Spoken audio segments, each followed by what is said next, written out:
Hey everyone, it's Rebecca with Renail Studio, and today I'm just making a video to address some questions that I got on a previous video. I was supposed to upload this over the weekend, but I never got to it, so I have the time now. But a couple of the questions were how I use my e-file to debulk the nail, and then of course to finish file, so we'll get into that in just a minute. But they also asked about what acrylic brush size I use and the acrylic powder I was using. So the acrylic powder I was using is Cover Blush from Young Nails. Young Nails has been my go-to brand since the beginning of my nail journey. And this Cover Blush is just their Cover Pink with a bit of sparkle inside of it. It is absolutely beautiful. It's my go-to for any acrylic overlay that I do on myself. And then as far as the acrylic brushes, it is all up to the individual. So you just need to figure out what works best for you. Here you can see I have an assortment of sizes. I use two different brands, one being Alpha Brush, and then the others being KADS, which I have always purchased from Amazon, which is a really inexpensive brand. But you can tell these are very well loved and I use them often. So this brush I just started using about a week ago, but I've had it for about 1 to 2 years. And this is from Alpha Brush. This is a number 10. And with this particular brush, I think I still need to break her in a little bit, but she is crimped, which is my preferred style. And then my next big brush is gonna be a size 16. These particular brushes I only use on nails that require a bit more acrylic. So that could be the duck style nails or extra long nails or bubble nails. So that's the size 16 from KADS. And I wanna say that these brushes are less than $30 on Amazon. The next size that I have is gonna be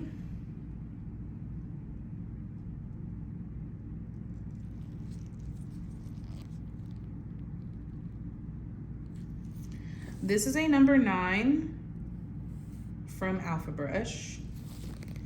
And this is the number 8 from Alpha Brush. So you can see here, they are both slightly crimped, which like I said is my preferred style of brush, just because it stays flat and that's just how I like it. Now this particular brush I only use for fills because she is very flat. This is the Oval Kolinsky is really what I highly recommend. So I recommend staying, at an 8 or a 9 if you're just starting out, because you're not picking up too much product and you're not wasting too much liquid. And then for KADS, I have 2 different sizes here. So like this one is a 10. You see how small that is for a 10 compared to the Alpha Brush 10. And then this is also Alpha Brush. This one is a jab. I don't know what size this one is. I do not like this brush because it is not crimped. So you can see here, like it doesn't stay flat right here. It always just kind of fluffs out, which really causes a lot of inconsistency in my acrylic application. So if I have to use this brush, I will, but it's very rare that I do. You can tell she's barely used. But these would be my go-to. I always say between 8 and 9 for Alpha Brush, and then size 10 for KADS. So those are my brushes. I will be replacing some of those in the coming year. But let's get into the e-filing. So I just want to say that if you are purchasing an e-file,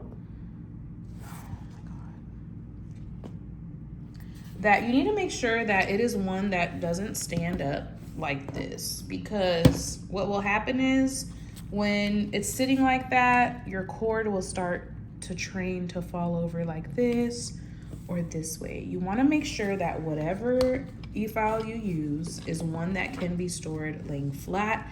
That way your cords are always straight, because what will happen is over time, if it's being bent too much, you will cause a short in your handpiece, and we don't like that because they don't usually sell the handpieces alone, or if they do, it's always out of stock. So just keep that in mind when using your e-file or when purchasing an e-file. All right, now let's get into the bits. So I'm gonna touch on acrylic first. For acrylic, I prefer to use carbide bits because of the fact that acrylic is a lot more dense than gel. So these are great because they will get to the point quicker than anything. But it's important to know the different coarse, the different grits for the E-file bit. So for carbide here, I have coarse, extra coarse, and fine. This fine bit is what I use to seal the cuticle area, which you should really be doing just to prevent lifting and to give the nails more of like, you know, a flush, natural look. And then for coarse and extra coarse is what I use to debulk and cut down the nail. So for the fine bit, I'll use anywhere between 13 and 20 RPMs. But for my coarse and extra coarse bits, I'm gonna use them anywhere between 20 and 25 RPMs because with this being so coarse and a little bit lifted, you can even see it, you can feel it. If you're using this at too slow of a speed, what will happen is the bit will start to jump on the nail. It'll start getting caught, it'll start skipping. And in the instance where you are cutting down the nail, if it bounces because it's on a low speed, it will cause discomfort for your client, which we don't want because one, it gives you anxiety, and two, it makes your client feel uncomfortable.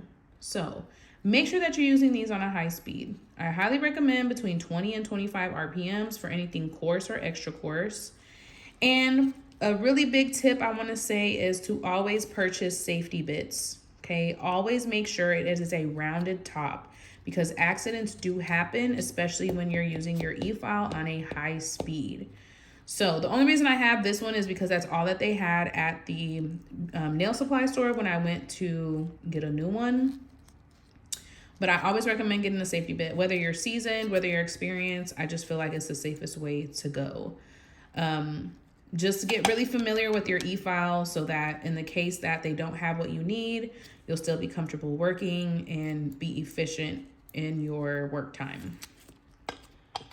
So that's it for the carbide bits, the coarse, extra coarse, and fine. You want to use your extra coarse and coarse between 20 and 25 RPMs, and then your fine one anywhere from 13 to 20 RPMs. As far as the sanding band goes, for finish filing, I use a fine or 180 grit sanding band at 5 RPMs. Now, 5 RPMs because since it is fine, I don't want to cause, you know, debridement of the sanding band.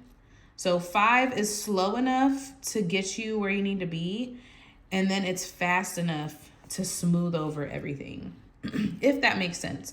But I use this at 5 RPM to do finish filing over the acrylic nail.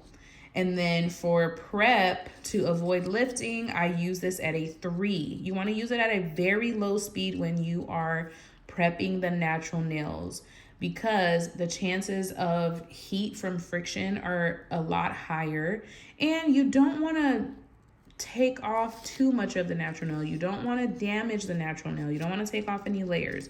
All we're trying to do is brush over lightly to pretty much buff the area for acrylic application. So 3 for prep and then 5 for finish filing.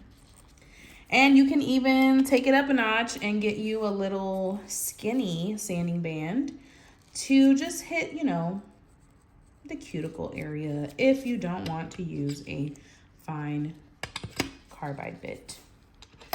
Now, I'm going to add a little something else in here. I'm going to talk about ceramic bits. So I like to use ceramic bits for gel nails, whether it be gel extensions, a gel overlay, or gel polish. The reason why I like to use this for gel is because, as I stated earlier, it's not as dense as acrylic. So the chances of causing heat from friction are a bit higher. And this is just in my opinion, in my experience. I've been doing nails for 4 years, so I've had a lot of time to play around with, you know, items, products, and equipment that I like. But when you are using ceramic bits, there's always an indication of the grit right here. This little blue band right here will tell you whether it's whether it's coarse, fine, or extra coarse. So this is a coarse bit for blue, and then red is gonna be fine. So just make sure that you're educating yourself on these particular things. That way you're not at a disadvantage by just going with the flow and taking it a day at a time. You really want to be knowledgeable in what you are purchasing. That way you can save money and, of course, give your client a good experience. So ceramic bits for gel, carbide bits for acrylic. And that's just the way it is. Now, I did go ahead and start looking into Russian manicures because I would like to offer a much cleaner cuticle area for my clients. So I'm gonna actually unbox what I just purchased from Erica's ATA. And if you haven't checked out her website, go right ahead. She offers a lot of education on her bits.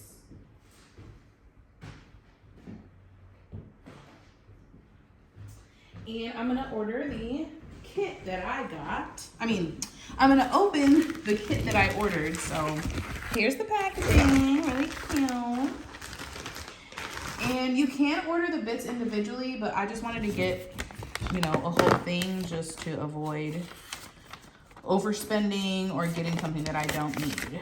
So I purchased the high-end dry mani kit, which is this one right here. Now, the star of the show is this one right here. This is supposed to be like a buffer. You're supposed to apply cuticle oil onto the cuticle area and just kind of buff everything out to give it a smooth look. So you can see here, the bands are color coded, which I'm so excited for. I will be doing a Russian manicure / prep video again, coming very soon, so make sure you guys subscribe. And I did hit 2,000 followers on Instagram, so make sure you follow me on there too. We're having a lot of fun over there. If you have any questions, make sure to leave them down below. If you have any suggestions or comments, make sure to leave them down below as well. Again, my name is Rebecca, and I hope to see you soon.